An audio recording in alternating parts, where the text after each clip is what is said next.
The wind in Silver City had teeth, and that day it was chewing Nora Harrow to the bone. It ripped down the main street, a phantom bandit snatching hats and throwing dust in the eyes of the righteous. Nora clutched her shawl, a flimsy shield against the cold, as she backed out of McAllister's general store. Her basket was just as empty as when she'd walked in. The storekeeper's words were still ringing in her ears, hard and final as nails in a coffin. "No credit, Mrs. Harrow. The books are bleeding." She hadn't begged.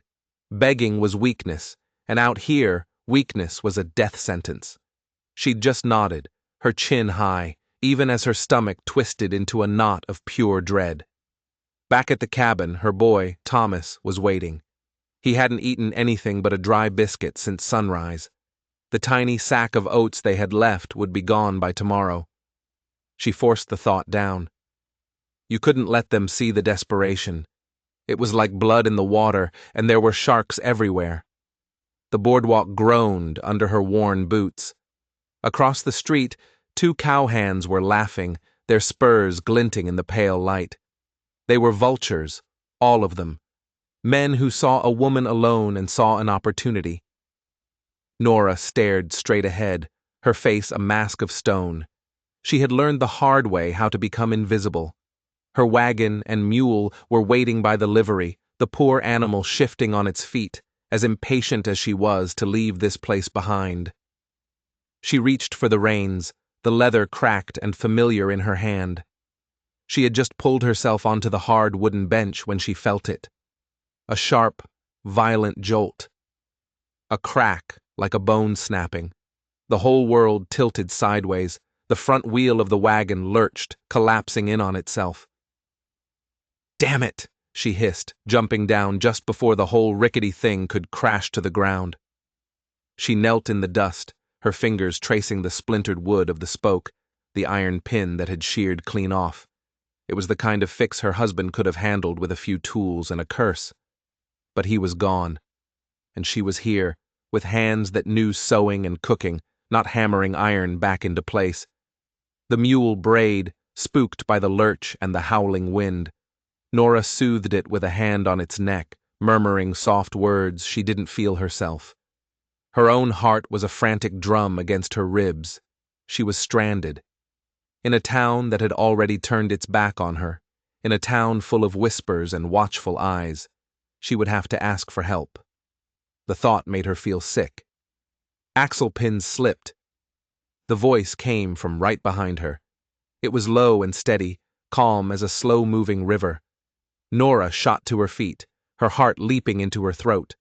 A man was standing there, just a few paces away. His hat was pulled low, casting his face in deep shadow. His coat was plain, dusted with the grit of a long road, but it was clean. His boots weren't the flashy, high-heeled kind the cowhands wore. They were solid, practical, made for walking. He wasn't one of them. She knew that instantly. He held himself differently, with a quiet stillness, like he was a part of the landscape itself, rooted to the earth. But then the shadow shifted, and she saw the high cheekbones, the strong line of his jaw, the copper tone of his skin. An Apache. A cold knot of a different kind of fear tightened in her gut. "I'll see to it," he said. And he was already moving, his voice holding no command, just a simple statement of fact.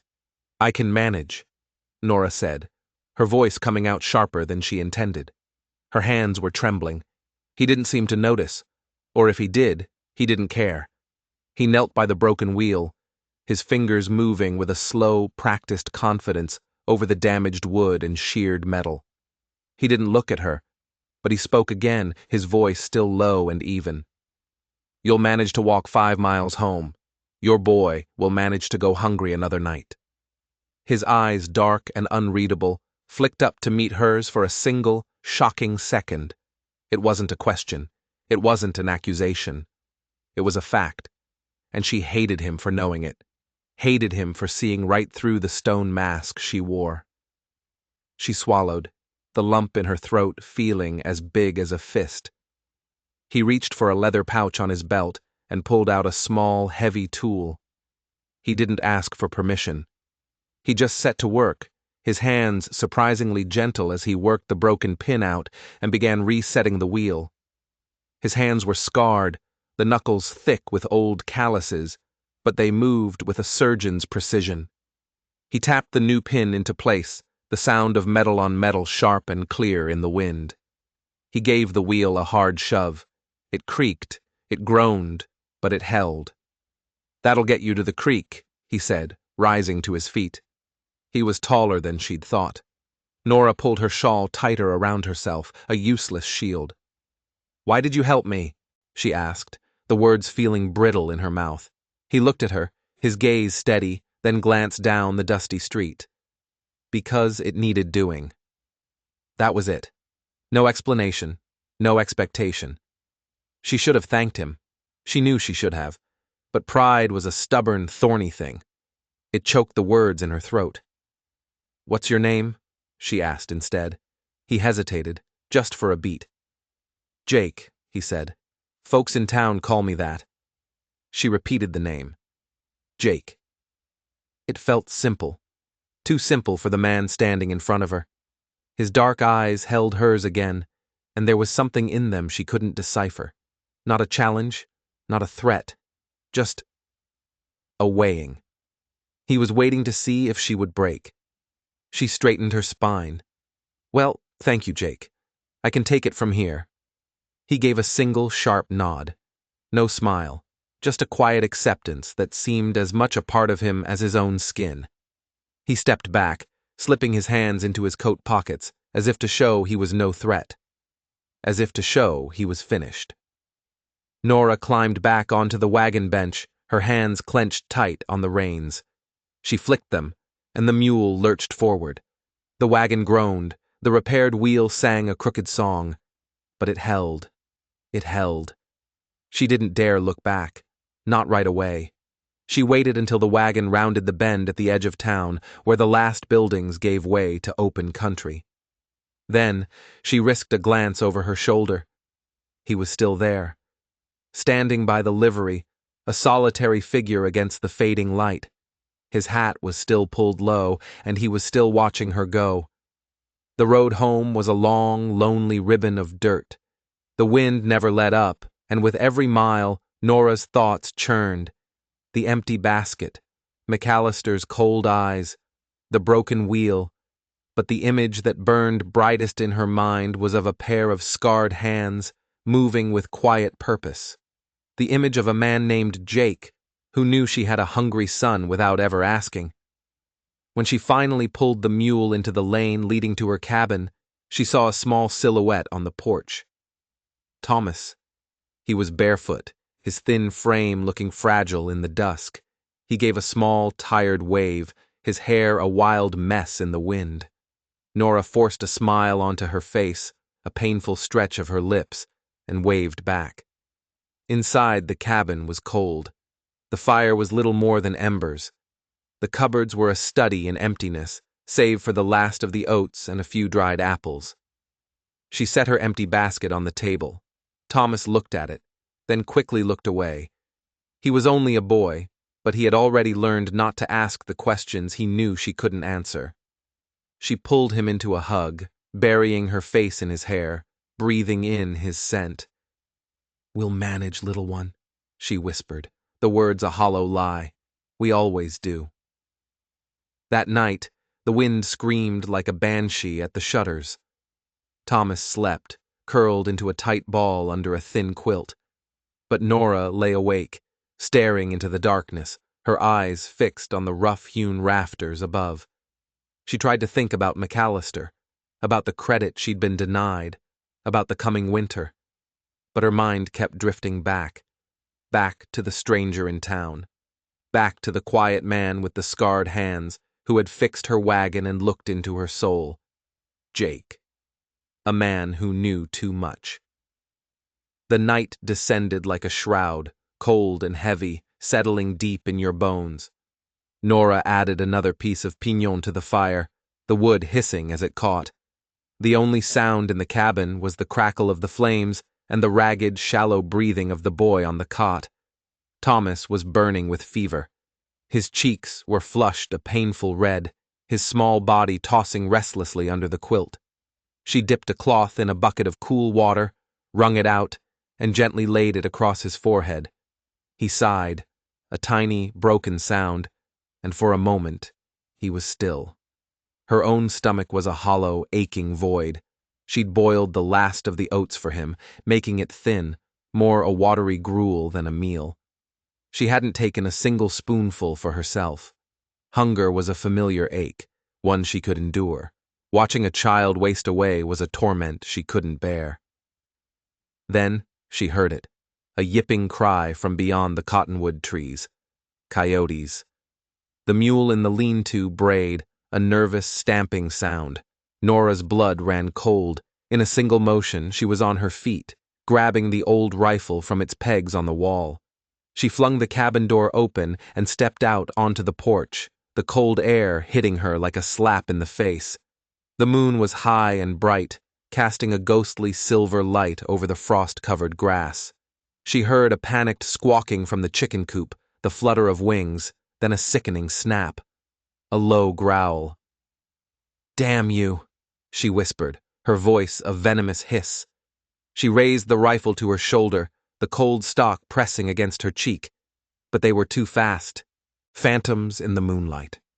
She fired, the blast tearing through the silence of the night. But it was an empty sound. The coyotes were gone. The remaining hens were quiet, huddled in terror. A single, limp body lay in the dirt of the coop, its feathers dark with blood. Nora lowered the rifle, her hands shaking, not from the cold, but from a white-hot fury. That one bird could have been food for 3 days, 3 meals. Now it was just another thing that had been taken from her. Just like the credit at the store, just like her husband. She turned and went back inside, slamming the heavy wooden door behind her. Tears burned at the back of her eyes, but she refused to let them fall. Crying was a luxury, a waste of water. A woman alone couldn't afford to be weak, not for a single second. The knock on the door came in the gray hour just before dawn. It wasn't a loud, impatient banging like a visitor from town would make. It was soft, deliberate, 3 quiet knocks that seemed to say, "I am here. I will wait." Nora rose from the chair by the hearth where she'd been sitting vigil all night, too wired with fear and hunger to sleep. She cracked the door open, the rifle still held loosely in one hand. It was him, Jake. He stood on her porch, his hat pulled low against the biting wind. The cold had dusted his shoulders with frost and turned his breath into a silver cloud. His face was unreadable in the shadows. Her voice was sharp, a weapon. "What do you want?" He didn't answer right away. Instead, he held out a bundle wrapped in a piece of old canvas. It was heavy. "Food," he said, his voice as quiet as the knock had been. "And medicine. Willow bark for the boy's fever." Nora's fingers, which had been clenched tight around the door, loosened. Pride, sharp and painful, swelled in her chest. "I didn't ask you for anything." "I know," he said. His tone was even, flat. There was no pity in it, no judgment, just a statement. "But I saw your boy in town. I saw the fever in his eyes. He needs more than just hope to get through this." The canvas bundle sagged, and in the growing light, she saw what was inside. A small sack of cornmeal, a bundle of dried beans, 2 hard winter squashes, and a tin of dried meat. It was more food than she'd seen in weeks. Enough to quiet the gnawing anxiety that had become a permanent resident in her stomach. Behind her, Thomas coughed, a weak, rattling sound that tore at her heart. Nora's resolve crumbled. Her hand on the doorframe trembled. Without another word, she stepped back, pulling the door open wide. "Come in, then." Jake stepped inside, his presence seeming to fill the small, sparse cabin. He moved with a quiet grace, setting the bundle down on the rough wooden table. His eyes scanned the room, not in a nosy way, but with a quick, assessing glance. He took in the empty shelves, the patched quilts, the fire that was burning dangerously low. He missed nothing. "Where did you get this?" she asked, her suspicion a sharp edge in her voice. Traded for it, he said simply. I mended a saddle strap for the cornmeal. The rest was from my own stores. You'll be wanting something in return, she said. It wasn't a question. He looked at her then, his gaze direct and unflinching. A hot meal would be enough. Her throat felt tight. She hated this. Hated being indebted to anyone, especially a stranger, an Apache man the town would spit on. But then she thought of Thomas, of the fever, of the weakness in his small body. The thought of putting a full bowl in front of him was enough to make her swallow her pride. She moved to the hearth, taking the sack of cornmeal. She added water to her small pot and set it over the embers to heat. As she worked, Jake moved to stand beside her. He wasn't in her way, but his nearness was a solid, unnerving presence. You cook like you've been doing it your whole life, she said, her voice stiff. She was watching him from the corner of her eye. He had picked up her knife without asking and was slicing one of the squashes, his movements clean and efficient. My mother taught me, he said, his eyes on his work. Before she passed, a man who wants to eat learns fast. Nora stirred the pot, the silence stretching between them. He was younger than he'd looked in town. Not a boy, but not yet worn down by the years either. The lines around his eyes weren't from age. They were from squinting into the sun, from long days spent under an open sky. They worked in silence, a strange, unspoken rhythm falling between them. Soon, the simple, hearty smells of roasting squash and boiling cornmeal filled the cold cabin, chasing away some of the despair. It was the smell of food that woke Thomas.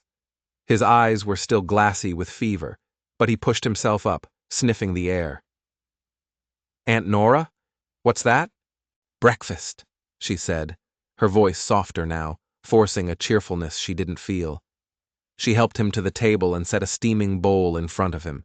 His thin hands wrapped around it as if he were afraid it would disappear. He began to eat, shoveling the food into his mouth with a desperate hunger that made her heart ache. Jake sat across from him, his own bowl sitting untouched on the table. He just watched the boy, his expression unreadable.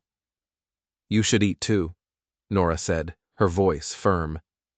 He gave a slight nod, then picked up his spoon and began to eat, his movements slow and deliberate.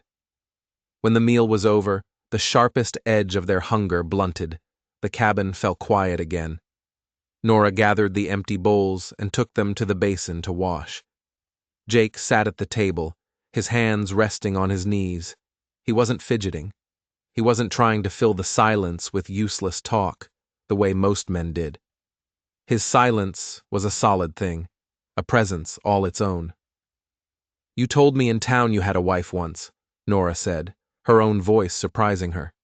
She hadn't meant to ask. The words just came out. Jake didn't look at her. He kept his eyes on the fire. Her name was Rosa, he said. Half Mexican, half white. She thought a life with me was too small, not enough. She left with another man, a man with money, horses, and a pocket full of easy promises. Did you love her? She asked, her voice barely a whisper. He nodded once, a sharp, quick movement. Enough to bury the anger when she rode away, but not enough to go chasing after her. Nora's hands stilled in the soapy water. She recognized the ache in his voice. It was a mirror of her own. I lost my husband to the fever, she said, her back still to him. He's buried out back, behind the cottonwoods. My sister, too. She left me with Thomas. He turned then, and she felt his eyes on her. That makes us the same, then, he said.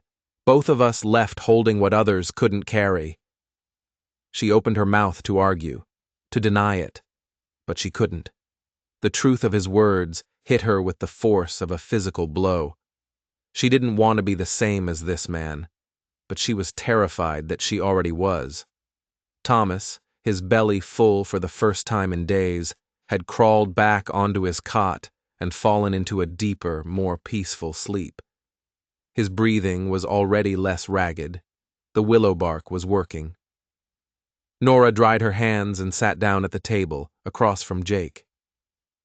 "I can't take your charity," she said finally, her voice low but firm. "It's not charity," he replied, his gaze steady. "It's supper. Someday you'll feed me. Then we'll be even." For the first time that day, a genuine smile almost touched her lips. Almost. When the first pale light of morning filtered through the grimy window pane, Jake stood up. He pulled his hat on, the brim shadowing his face again. "The coyotes will be back," he said. "I'll mend your chicken coop." Nora stiffened. "You don't have to do that." "I know," he said. He didn't say goodbye. He just tipped the brim of his hat an inch, a gesture of quiet finality, and then he was gone, stepping out into the cold morning air. She watched him from the window, a dark figure moving with purpose across her yard, heading for the broken coop. Something about the way he walked, steady and sure-footed, told her he wasn't just passing through. He would be back. She hadn't asked him to. She wasn't even sure she wanted him to. But he would be back. Inside, Thomas murmured in his sleep, his fever starting to break. Nora turned from the window and looked at the fire. Her chest felt heavy, but it was a different kind of weight than the one she'd been carrying. It was still heavy, yes, but now there was something else mixed in with the despair, something she hadn't let herself feel in a very long time. It wasn't hope, not yet, but it was the shape of it. A shadow of a promise, just out of her reach. The next dawn was sharp and brittle. A layer of silver frost coated every blade of grass, and the mule's breath plumed in the cold air like smoke signals. Nora stepped off the porch, a water pail balanced on her hip, the frozen ground crunching under her boots. The world was utterly still. It was the kind of quiet that feels like it's holding its breath, waiting for something to happen. She didn't know if it was waiting for a blessing or a curse. As she rounded the corner of the cabin, she saw him. Jake was already there. He hadn't knocked on the door, hadn't called out to her. He was just there.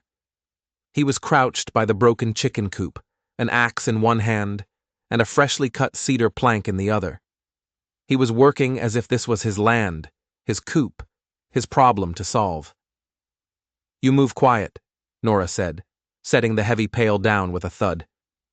"Coyotes don't ring a dinner bell either," he replied, not even bothering to look up. His hands were a blur of efficient motion, measuring, cutting, and nailing the new plank into place over the hole the predators had torn. The sound of his hammer was a sharp, rhythmic counterpoint to the silence. Nora crossed her arms over her chest, a defensive posture she didn't even realize she was taking. "I didn't ask you to come back." "No," he said, driving the last nail home with a final, solid thwack. "But the coyotes didn't ask your permission before they took your hen." The retort died in her throat. He was right, of course, and a shameful wave of relief washed over her as she looked at the newly solid wall of the coop. Thomas came stumbling out of the cabin then, rubbing the sleep from his eyes, his hair sticking up in a dozen different directions. He stopped dead in his tracks when he saw Jake. Then, a slow, wide grin spread across his face. "You came back." Jake straightened up, turning to face the boy. He gave Thomas a single, acknowledging nod. "I said I would." The boy padded closer, his bare feet turning red in the frost, until Nora grabbed him by the shoulder. "Boots!" she scolded, but there was no heat in her words. Jake crouched down to the boy's level. He held out the hammer. "Here, hold this. Tap the nail right where I point." Thomas's face lit up. He took the hammer in his small hands and, with a look of intense concentration, tapped the last nail head. His aim was wobbly, but Jake's large, scarred hand was resting over his, guiding the blow. "Strong grip," Jake murmured, his voice low. "Good enough to build more than a chicken coop one day." The boy beamed with pride. Nora stood by the porch, just watching them. A strange feeling was unfurling in her chest, a loosening of a knot she hadn't known was there. It was a feeling so unfamiliar, It scared her more than the hunger ever had. By noon, the coop was sturdier than it had ever been. Jake wiped a sheen of sweat from his brow with the back of his hand, even though the air was still cold enough to bite. He didn't rest. He moved on to the fence line, his eyes scanning for weaknesses, for posts that had been loosened by the mule leaning against them. "You don't have to fix every broken thing on this property," Nora said, walking over to him with a tin cup of water. He took it from her and drank deeply, then handed it back. "Land's like a person," he said, his eyes on a sagging fence post. "If you ignore the cracks, they just get wider." Nora swallowed. There was a directness to his words that was unsettling. It was as if he could see the cracks in her too, the fractures she kept hidden from the world. She went back inside, a strange disquiet settling over her. She picked up her mending basket. Jake's coat was draped over the back of a chair. The seams at the shoulders were split, and the cuffs were frayed and worn thin. She ran her fingers over the rough fabric, hesitating. Then, with a sigh, she threaded her needle. By the time he came back inside, stamping the dirt and frost from his boots on the doorstep, she had stitched the first shoulder seam, her stitches small and even. "You're wasting your thread," he said, his eyes on her work. "Better to waste it on a coat than on the floor," she shot back, not looking up from her needle. When she was finished, she handed it to him. He took it carefully, running his own fingers over the new seam. "Thank you," he said.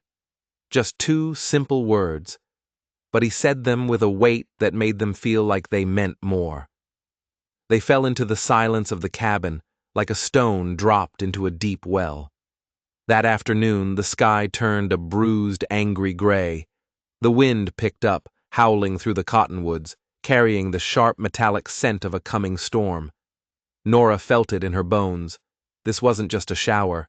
This was the kind of storm that turned roads into rivers of mud and pinned a person down wherever they happened to be. She rushed to bring in more firewood, stacking it high by the hearth.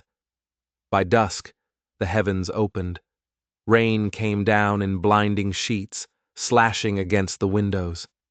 The wind rattled the shutters as if a giant beast were trying to break in. The road to town, the road anywhere, was gone, swallowed by darkness and mud. "You're not riding out in this," Nora said. It wasn't a suggestion. Jake was standing by the door, his newly mended coat in his hand. "I've weathered worse," he said, his voice calm. "Not with the creek rising," she insisted, moving to stand in front of the door, blocking his path. "It'll be a raging torrent by now. You and your mule would be swept away before you took 3 steps. She stood her ground, her small frame surprisingly immovable. Jake looked at her for a long, silent moment. She could see him weighing his options, could see the stubbornness in his jaw. Then, with a slow, deliberate movement, he turned and hung the coat back on its peg. "One night," he said. She nodded once, her relief so profound it felt like a weakness. One night. The storm raged outside, and the small cabin seemed to shrink, the walls closing in around them. The rain hammered on the roof, a relentless drumming. The wind moaned down the chimney like a lost soul. Thomas sat on the floor by the hearth, a picture of perfect concentration. Jake had given him a stick of wood and shown him how to use his small pocket knife to carve it. "Cut away from your body," Jake instructed, his voice a low rumble above the storm. "Always. Cut away." "Yes, sir," Thomas whispered, his tongue poking out from between his teeth. Nora sat at the table, her mending basket in her lap, her needle a tiny flash of silver in the lamplight. Jake sat across from her, sharpening his own knife on a whetstone, the rhythmic scrape, scrape, scrape a strangely comforting sound. The silence between them wasn't empty or awkward. It was a living thing, a space that left room for the storm outside and the unsaid things inside. After a long while, it was Nora who spoke, her voice just loud enough to be heard over the rain. "You don't talk much." He didn't stop sharpening the blade. "Words aren't always the work that needs doing." "And what is the work, then?" she asked, genuinely curious. He paused, his hands stilling. He looked into the flickering flames of the fire. "Keeping steady," he said. "Not letting the storm, any storm, shake loose what's worth holding on to." Her fingers tightened on her needle. Was he talking about the rain outside? Or the storm of poverty and grief that had been her life for so long? She didn't ask. She was afraid of the answer. Soon, Thomas's head began to nod. The carving stick fell from his slack fingers. Nora gently guided him to his cot and tucked the quilt around him. The cabin grew even quieter. The rain softened to a steady, lulling patter. The fire burned down to glowing orange coals. Nora stood up to bank the fire for the night, her back to Jake. "I don't know why you keep coming here," she said, her voice so low it was almost lost in the sound of the rain. She heard his chair creak as he shifted his weight. "Maybe," he said, his voice coming out of the shadows behind her. "It's because I see someone who's still standing, even when the ground beneath her keeps washing away." She turned around, slowly. In the dim, flickering light from the dying fire, their eyes met. His gaze was dark, deep, and steady, and in that moment she felt it. A connection, a thread spinning between them in the quiet dark, fragile as a spider's web, but real. Her heart started beating a frantic, panicked rhythm. She was the first to look away. She broke the connection, turning back to the hearth. "One night only," she repeated, her voice stronger than she felt, a desperate attempt to rebuild the walls he had just breached. "One night," he agreed, his voice a low echo in the quiet room. But later, as she lay in her own bed, listening to the soft patter of the rain and the slow, steady rhythm of his breathing from the cot across the room, she knew the truth. Some storms don't just pass in a single night. Some storms come and change the landscape forever. The storm broke at dawn, leaving the world scrubbed clean and smelling of wet earth and pine.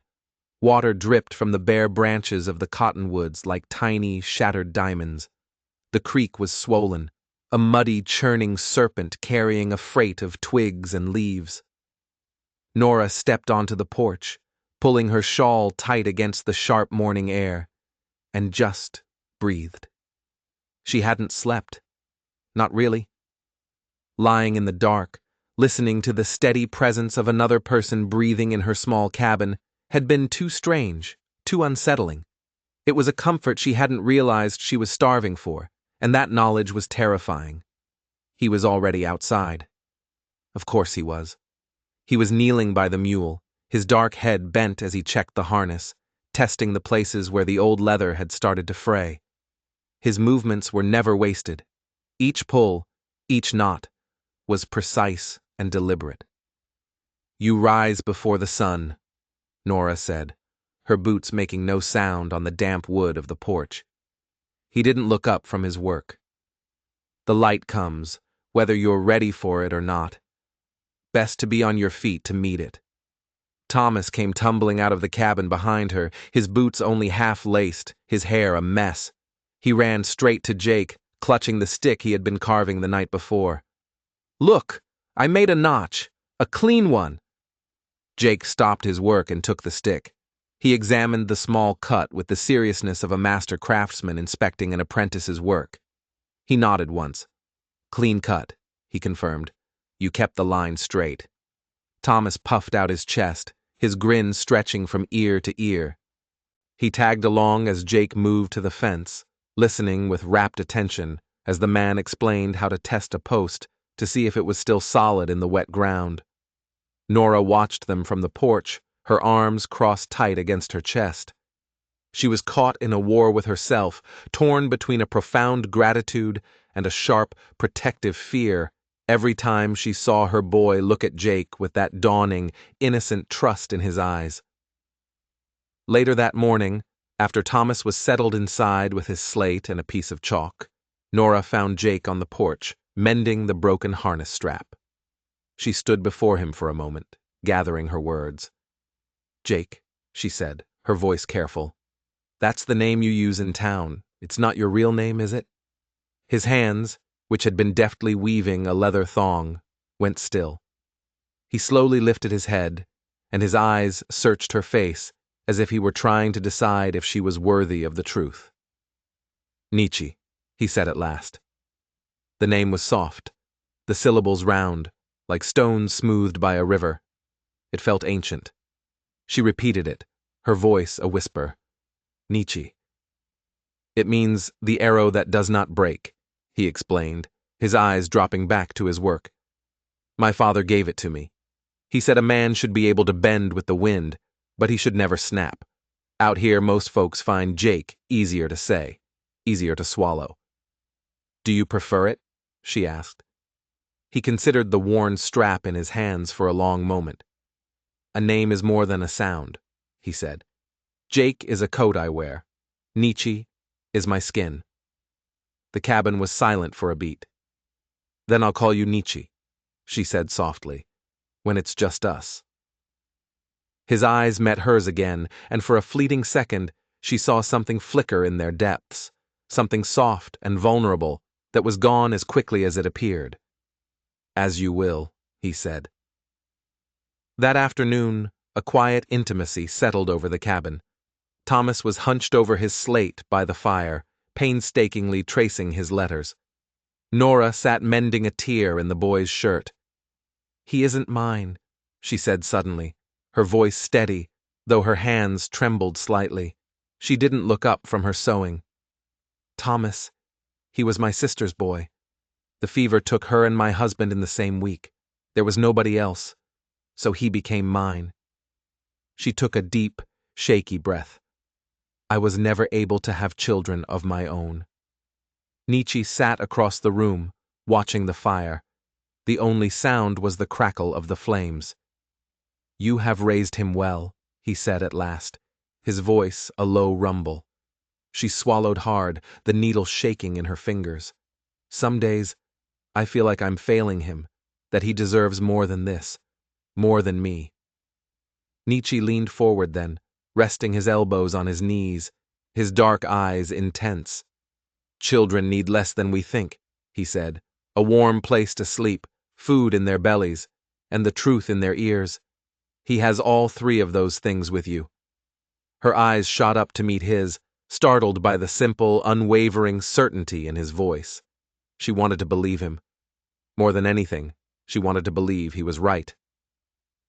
As evening fell, Thomas drifted off to sleep, his head pillowed on his arms at the table. Nora gently covered him with a quilt. The silence stretched again, but this time it was different. It was filled with the things they had shared. She found herself asking the question she had been holding back, the one she was most afraid of. And Rosa, she said, her voice barely a whisper. Your wife.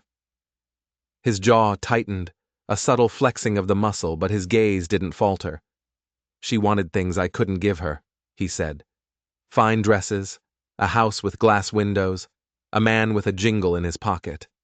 All I had was my hands, my strength, and a name the white folks spit on. He paused, his eyes seeing a memory she couldn't share. She left with a rancher, a man who promised her all of it. For a long time I thought the anger would burn in my gut forever. But it burned out faster than I thought possible. What was left behind was just a hollow space. Nora twisted the needle between her fingers. You still love her?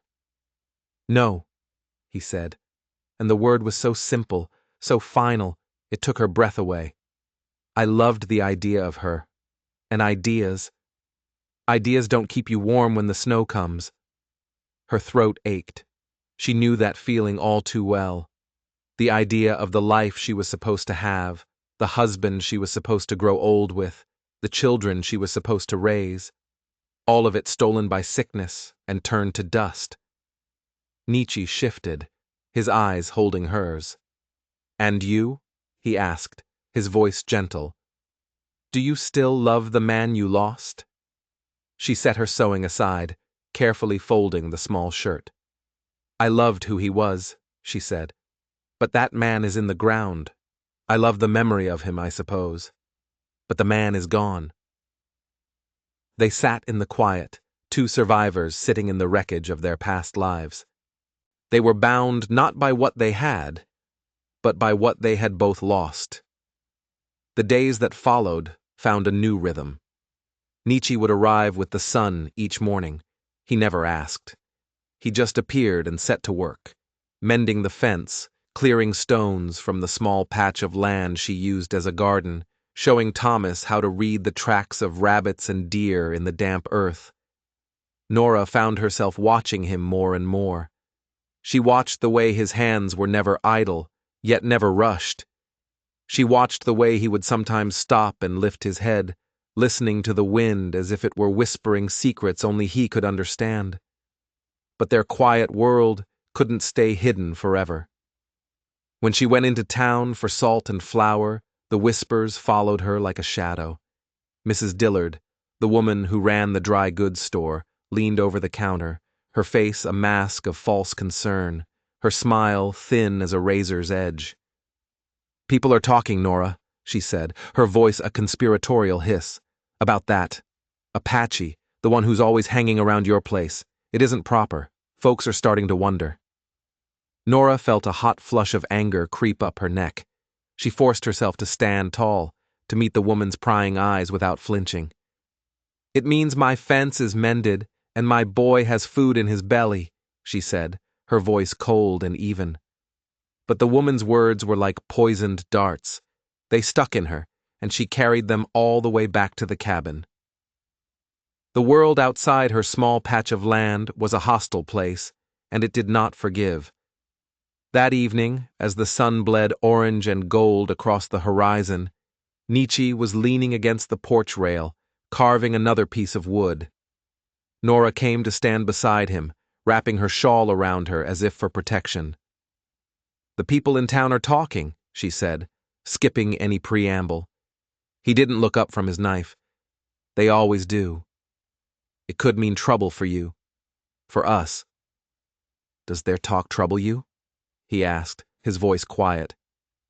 She hesitated. "It makes me afraid," she admitted, the words tasting like ash in her mouth. He finally stopped carving. He lifted his head, and his eyes were dark and serious. "Fear is easy," he said. "It grows like a weed in any soil. Trust is harder. You have to plant it in stony ground and tend to it. But it grows deeper roots. It holds on longer." Her breath caught in her throat. She wanted to ask him what he meant. Trust in him. Trust in herself. Trust in this fragile, unnamed thing that was growing between them. But she couldn't form the words. "I've lived with fear for so long," she said instead. "I'm not sure I'd know how to set it down." Nietzsche put his carving aside. He moved closer, so close she could feel the warmth radiating from his body in the cool evening air. "Maybe you don't have to set it down," he said, his voice a low murmur. "Maybe you just have to carry something stronger right alongside it." His words hung in the air between them, leaving her speechless. Her heart was a frantic bird beating against the cage of her ribs. She looked away first, her eyes fixed on the darkening sky. That night, after Thomas was asleep, Nora was banking the fire when she turned and saw Nietzsche still sitting at the table.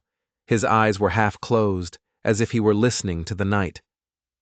"Nietzsche," she said quietly. He opened his eyes. "I don't understand any of this," she confessed, the words tumbling out in a rush. "You, coming here every day, fixing things, staying." His gaze was steady, unwavering. He didn't offer any easy words or simple explanations. "It means I am here," he said, "and it means I will be here tomorrow, and the day after that, until the day you tell me not to be." Tears sprang to her eyes, hot and sudden. For once, she didn't fight them. She didn't swallow them down or turn away to hide them. She let them fall, silent tracks on her dusty cheeks. They weren't tears of sorrow. They were tears born from the crushing, unbearable weight of a feeling she had long since buried. A feeling that felt terrifyingly like hope. And for the first time in what felt like a lifetime, standing in her small, broken-down cabin with a near stranger, she did not feel entirely alone. Spring arrived hesitantly in the valley, a slow melting of snow that swelled the Gila River until it carved new paths through the cottonwood groves. It brought with it the raw, clean scent of thawing earth. And for the first time in years, Nora felt a similar thawing inside herself. The ground was soft enough to take a plow, and with Nietzsche's steady presence beside her, she dared to believe that this year the fields might not betray her. Together, they dug a new irrigation ditch, diverting the creek's cold, clear water into a series of shallow furrows that crisscrossed the small plot of land. Thomas, delirious with the joy of mud and sun, ran between them, waving a stick and shouting orders at the trickling water as if he were a general commanding an army. Nietzsche watched him, and then a sound escaped his lips that was so rare it was startling. A laugh. It was low and brief, but it was a genuine laugh. Nora turned, surprised, and he caught her watching him. Their eyes met over the muddy rows, and the look that passed between them held a new kind of warmth, a shared understanding that needed no words. Life wasn't easy, but it was steady. It was real. Until the day the past came riding back down the dusty road, kicking up ghosts with every hoofbeat. It was late afternoon, the sun casting long shadows across the yard, when Nora saw the rider. It was a woman, sitting tall and slender on a beautiful bay mare. Her dress was too fine for this rough country, her posture too proud. She rode with an air of ownership, as if the whole world belonged to her. The moment Nietzsche stepped out of the lean-to and froze, his body going rigid as stone, Nora knew. A cold dread washed over her. "Rosa," he said, and the name was a flat, dead thing in the warm air. The woman dismounted, her fine leather boots making a sharp, angry sound on the hard-packed earth. Her dark hair was perfectly coiled, but her eyes were black and restless, scanning the humble cabin, the patched fences, the woman standing on the porch with a look of undisguised hunger. "Jake," she breathed, her voice a strange mix of demand and plea. "I finally found you." Nora stood on the porch, a silent statue. Thomas, sensing the sudden, dangerous shift in the air, peeked out from behind her skirts. She put a protective hand on his shoulder but didn't move. This was not her fight. Not yet. Rosa's words came in a torrent, a desperate, rushing river of excuses and accusations. She spoke of the man she had left with, a man who had promised her a world of silk and gold, but had given her nothing but bruises and debt. She said she had been a fool, blinded by greed. She said she had been searching for him for months. "I was wrong," she cried, her voice breaking dramatically. "You were the only good, steady thing in my life. Take me back, Jake. Please, we can start over. It's not too late." Nietzsche just stood there, his face a stoic, unreadable mask. He listened without moving, without speaking. Nora's own heart was hammering against her ribs. She gripped the rough wood of the porch railing so tightly, her knuckles turned white. "Aunt Nora," Thomas whispered, tugging on her skirt. "Who is she?" "Someone from a long time ago," Nora whispered back, her eyes never leaving the drama unfolding in the yard. The silence stretched, thick and heavy. You could smell the sweat of the horse, the dampness of the earth, and the raw, bitter scent of regret. Finally, Nietzsche spoke. His voice was dangerously quiet. "You left," he said, "because you thought I had nothing to give you." "And I was a fool," Rosa sobbed, taking a step closer to him, her hands outstretched. "I didn't see that what you had was everything that mattered. Forgive me. Let me come home." His eyes flicked up then, over Rosa's shoulder, and found Nora's. He looked at her, standing on the porch of her broken-down cabin, her dress patched and faded, her hands rough from work. His gaze lingered, as steady and solid as the mountains themselves. And in that one long look, everything shifted. He took a step forward. But it wasn't toward Rosa. It was toward the porch. It was toward her. "Home," he said, his voice clear and certain, "is here."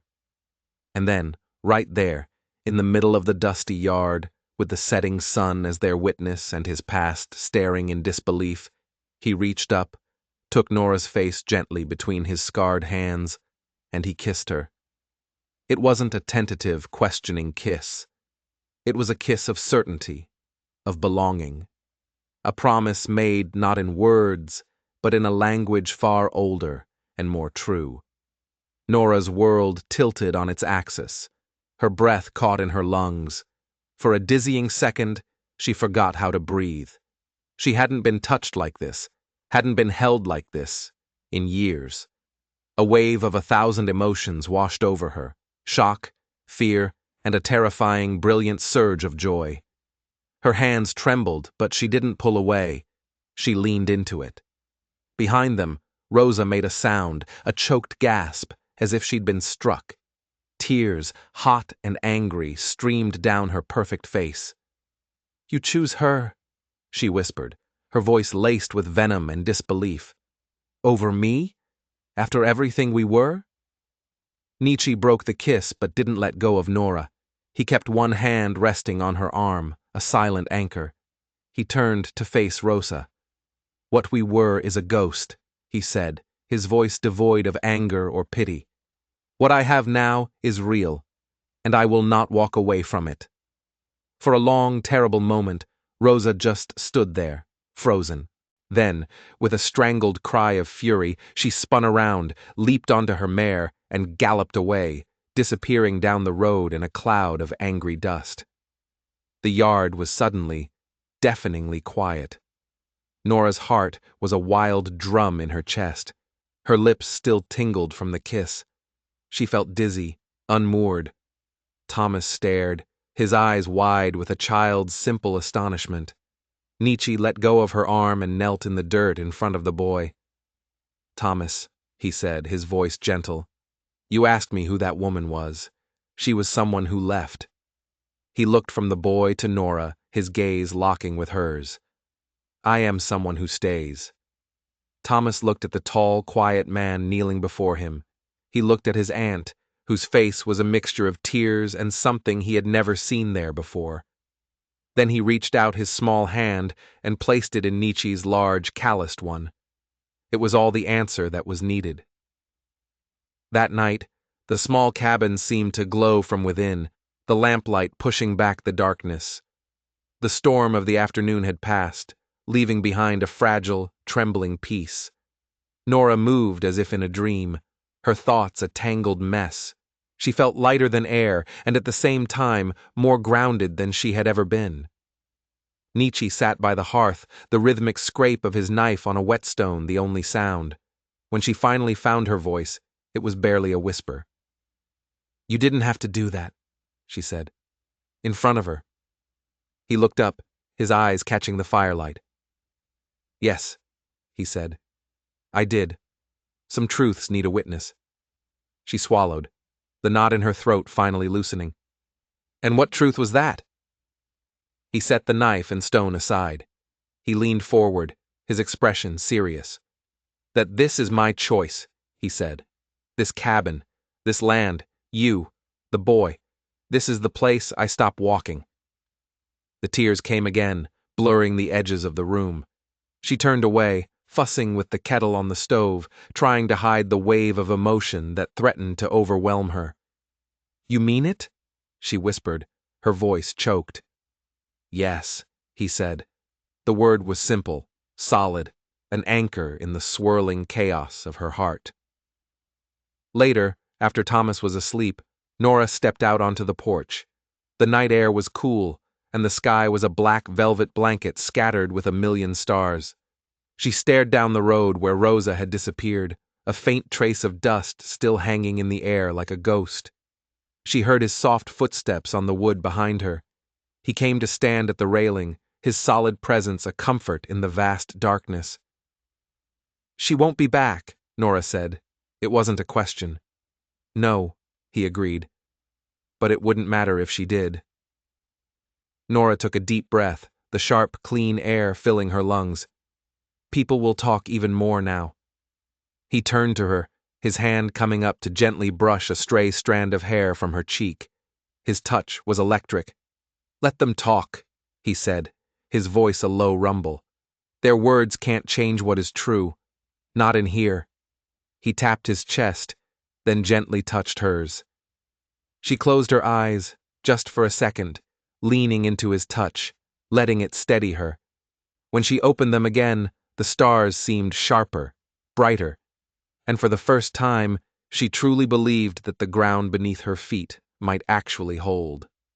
Spring bled into a hot, vibrant summer. The valley was a riot of green, the riverbanks thick with tall grasses, the cottonwoods crowned with a full canopy of leaves that whispered and rustled in the afternoon breeze. The days were long and filled with work, but it was a shared labor now, a building of something new from the ashes of what they had lost. Nietzsche stayed. He built himself a simple bed from pine logs he cut and stripped himself, setting it against the far wall of the cabin. It was plain and solid, pegged together with a craftsman's skill. When Nora ran her hand over the smooth, sanded wood, she felt the same steadiness in it that she was beginning to feel in him. Thomas became Nietzsche's shadow, trailing him through the long, sun-drenched days. He learned how to split kindling with a single, clean stroke, how to set a fence post so it wouldn't waver, how to read the story written in the mud by the passing of a deer. In the evenings, Nora would teach him his letters by lamplight, and Nietzsche would sit nearby, listening, sometimes repeating a word in a low voice, testing its shape on his tongue. One night, Thomas carefully drew a shaky N on his slate. He looked up at Nietzsche, his face beaming with pride. "Like your name," he said. Nietzsche nodded, the corner of his mouth twitching in a rare smile. "Yes, like Nietzsche." By June, the corn they had planted stood in neat green rows. Bean vines snaked their way up the poles Nietzsche had set, and the broad leaves of squash plants shaded the rich, dark earth. For the first time, Nora's shelves were not bare. They were lined with jars of wild berry preserves and pickled greens. Hope was no longer a fragile, distant thing. It was real. It had a taste and a smell. It smelled like warm earth and wild sage after a summer rain. Nietzsche worked the fields as if he had been born to it, his back bent under the hot sun, his shirt dark with sweat. Nora worked beside him, her skirts tied up, her own hands growing calloused. Sometimes a laugh would bubble up out of her, a sound she thought she had forgotten how to make, usually when he teased her about her crooked planting rows. At night, after Thomas was asleep, they would sit on the porch steps, the vast, silent land stretching out before them, the sky a breathtaking tapestry of stars. Her hand would find his in the darkness, their fingers lacing together in a gesture that was both quiet and profound. "Do you ever think," she asked one night, her voice soft, "that a life can start again, after everything?" He gazed out at the dark shape of the river. "I think," he said, his voice a low rumble, "it's the only way a life ever truly starts." As midsummer approached, Nietzsche began to carve something new. He worked on it in the evenings, his knife flashing in the lamplight. It was a cradle board, carved from a single piece of cedar, polished until it shone. He lined it with the soft white fur of a rabbit. When it was finished, he set it gently on the floor beside Thomas's cot. "For when he's bigger," he said, though they both knew the boy was already too big for it. Nora knelt and touched the smooth wood, a lump forming in her throat. "It's beautiful." His eyes met hers over the flickering lamp. "It's a promise," he said. She knew then. The cradle board wasn't for Thomas. It was for the future, for the children that might come, for the family that was already taking root in this forgotten corner of the world. They were married later that month, not in a church, but under the ancient cottonwood trees by the creek. There was no preacher, no crowd of witnesses, just the land, the voice of the river, and the wide open sky. Nietzsche wore a clean shirt Nora had mended for him. She wore a simple dress and pinned her mother's old silver brooch at her collar. Thomas stood between them, solemn and proud, holding a ring Nietzsche had fashioned from a hammered silver coin. When she slid it onto Nietzsche's finger, the world seemed to go still, as if the river itself were holding its breath. "I will stay," Nietzsche said, his voice clear and steady. It was the only vow that mattered. "I will stay too," she answered, her own voice filled with a certainty that astounded her. Afterward, they walked back to the cabin. Nora had baked a fresh loaf of bread, and they ate it with the last of the berry preserves. There was no music, no celebration, but Nietzsche took her hand and pulled her into the dusty yard, and they danced, barefoot and laughing, under the vast, silent sky. Thomas clapped his hands, his face a perfect picture of joy. This wasn't the life Nora had imagined for herself all those years ago. It wasn't the life Nietzsche had thought was possible after Rosa had left him. It was something else entirely. Something smaller, quieter, and infinitely stronger. A life built not on easy promises, but on shared work and patient, enduring love. By the time autumn painted the valley in shades of gold and rust, the cabin's roof was newly patched, the pantry was full, and the woodshed was stacked high with fuel for the coming winter. Thomas had shot up, his cheeks had filled out, and his voice had lost its timid edge. One night at supper, he turned to Nietzsche and said, "Pa, can you show me how to track a fox tomorrow?" The word hung in the warm air of the cabin. Pa. Nietzsche went still, his fork halfway to his mouth. He looked at the boy, then at Nora. He reached across the table and ruffled Thomas's hair. "That's right, son," he said, his voice thick with an emotion he didn't try to hide. Nora laid her hand over his on the table, her heart so full it felt like it might burst. Winter came on a sharp, biting wind, blanketing the land in a thick layer of silent, white snow. But inside the cabin, the fire burned bright, and the small space was filled with a steady, quiet warmth. Nietzsche would split wood by the hearth, while Nora kneaded dough on the table, a fine dusting of flour on her hands and cheeks. Thomas would sit on the floor, carefully carving a small wooden bird with the knife Nietzsche had given him. "Are you always this quiet when the snow falls?" Nora asked one afternoon, watching her husband stack the firewood with methodical precision. He shrugged. "The world is speaking softer now," he said. "It's easier to hear the things that matter." She smiled, wiping her hands on her apron. "And what do you hear?" He stopped his work and looked at her, his dark eyes full of a love so deep and steady it still sometimes took her breath away. "I hear," he said slowly, "that I finally found the place where I was meant to stop walking. On the coldest nights, when the wind howled and the world outside was a frozen wasteland, they would sit together on the porch, wrapped in thick blankets, and watch the moon cast its pale, ethereal light on the snow-covered land. He would press a slow, reverent kiss to her temple, and she would close her eyes and lean into the solid, comforting strength of him, a woman who had once been lost and was now, finally, profoundly, found. Thank you for staying with this story until the very end. Your time and attention mean the world to me.